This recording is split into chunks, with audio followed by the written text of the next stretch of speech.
Pramono menyebut kedatangannya ke Kertanegara kemarin untuk menyampaikan pesan pribadi dari Ketua Umum PDI Perjuangan Megawati Soekarno Putri. Namun Pramono tidak merinci pesan dari Mega kepada Prabowo. Saat kunjungannya ke Kertanegara, Pram ikut menyampaikan doa kepada Prabowo agar sukses memimpin Indonesia.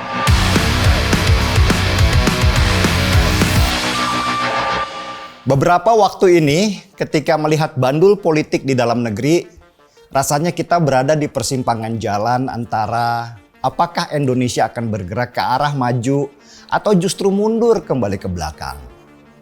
Di nasional, sesudah Prabowo dilantik menjadi presiden baru Republik Indonesia, ada sedikit harapan dan juga ketakutan bahwa Prabowo dengan gayanya yang sangat militeristik itu bisa jadi akan mengubah gaya kepemimpinan sipil yang selama 10 tahun dipimpin oleh Jokowi.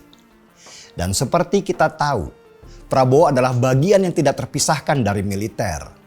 Memulai karir di Akademi Militer di Magelang, kemudian dia menjabat sebagai Menteri Pertahanan di era Joko Widodo, dan akhirnya menjadi Presiden Republik Indonesia.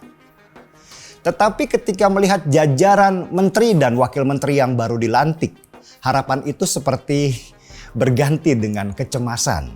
Karena sebagian jajaran menteri dan wakil menteri yang dilantik adalah orang-orang yang bukan ahli di bidangnya. Antara harapan dan kecemasan berganti-ganti sambil menunggu apa yang akan terjadi di depan. Perombakan-perombakan kebijakan di kementerian itu pasti akan terjadi. Karena seperti kita tahu juga, di Indonesia, setiap ganti menteri selalu berganti kebijakan. Kita belum punya arah dan tujuan yang kuat mau kemana arah Indonesia ini ke depan, di mana setiap pergantian menteri seharusnya diikuti dengan kelanjutan program sehingga tercapai tujuan di dalam 10 tahun, 20 tahun, bahkan 100 tahun mendatang.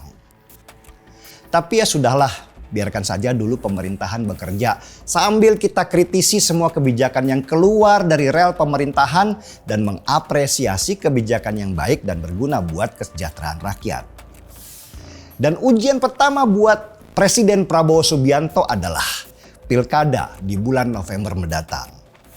Seperti kita semua tahu, Pilpres 2024 buat sebagian kalangan disebut sebagai Pilpres terkotor di Indonesia dengan ikut campur tangan dan keberpihakannya pemerintah yang seharusnya menjadi wasit di dalam setiap pertarungan politik. Ujian pertama buat presiden baru adalah apakah Pak Prabowo akan meneruskan kesalahan pemerintahan sebelumnya yang sangat berpihak dan terjadi politisasi di mana-mana, atau beliau mengembalikan marwah demokrasi kembali elegan dengan tidak cawe-cawe di pilkada dan membiarkan rakyat yang memilih kandidatnya tanpa ada rayuan, tanpa ada tekanan, apalagi paksaan. Disinilah nilai pemerintahan Prabowo akan diuji pertama kalinya. Sementara itu di Jakarta, provinsi terseksi dalam setiap perebutan kursi jabatan. Terjadi adu cepat statistik antara Ridwan Kamil versus Pramono Anung yang awalnya sama sekali tidak diunggulkan. Dan seperti kita tahu juga kalau Ridwan Kamil awalnya adalah calon yang paling diunggulkan karena didukung hampir semua partai di Jakarta minus PDI Perjuangan. Bahkan Ridwan Kamil sempat akan bertarung sendirian kalau tidak ada perubahan dalam Undang-Undang Pilkada oleh Mahkamah Konstitusi. Dan supaya tidak melawan kota kosong pada waktu itu, disiapkanlah satu pasangan independen Dharma Porengkun dan Kun Wardana yang banyak orang tahu kalau itu semua cuma settingan. Tetapi situasi menjadi berbalik ketika akhirnya Mahkamah Konstitusi mengabulkan gugatan sehingga PDI Perjuangan akhirnya bisa mengajukan calon sendiri. Sesudah tarik-menarik antara Ahok dan Anies sebagai calon PDI Perjuangan di Pilkada DKI, akhirnya PDI Perjuangan memutuskan mencalonkan Pramono Anung, kadernya sendiri yang pernah menjadi Menteri Sekretaris Kabinet di era Jokowi. Pramono Anung adalah sosok yang tidak dikenal oleh masyarakat. Maju dengan banyak keraguan dari banyak pihak karena dia akan melawan Ridwan Kamil yang sudah dikenal sebagai wali kota Bandung dan gubernur Jawa Barat. Yang menarik di sini adalah survei Pramono Anung pelan-pelan meningkat, mendekati angka survei Ridwan Kamil yang biasanya itu selalu teratas. Ini mengagetkan melihat bahwa Pramono Anung awalnya itu tidak dikenal. Tetapi ketika dia sudah turun ke masyarakat, ternyata masyarakat Jakarta suka padanya. Sebenarnya buat saya yang menarik di Ridwan Kamil adalah calon ini nih punya karisma yang tinggi di sebagian masyarakat Indonesia.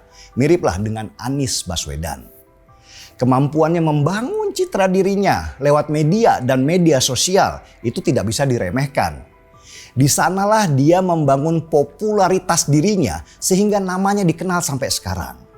Dan melihat rekam jejaknya yang begitu cepat naiknya dari wali kota Bandung terus naik menjadi gubernur Jawa Barat dan sekarang menjadi calon gubernur Jakarta.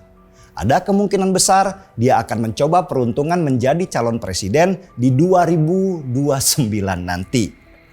Dan sudah bukan rahasia umum kalau Jakarta adalah panggung terbesar untuk maju di panggung nasional atau ajang pemilihan presiden 5 tahun sekali. Dan ini yang menarik buat saya. Apakah nanti di Pilpres 2029 Ridwan Kamil yang menjadi anak emasnya PKS akan bertarung dengan Prabowo Subianto di tahun 2029 nanti? Ya bisa jadi. Kalau melihat rekam jejak ambisi Ridwan Kamil yang cepat sekali menanjak di dunia politik.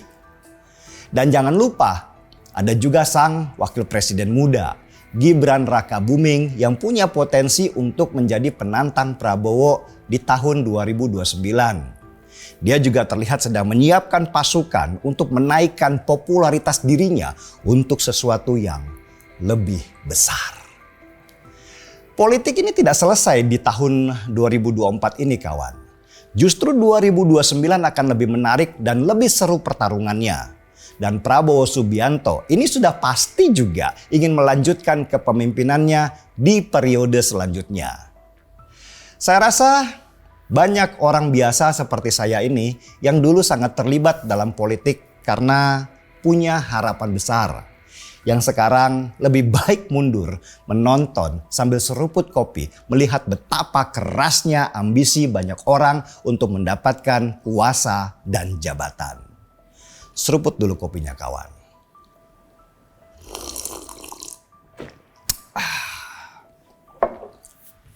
Gaspol.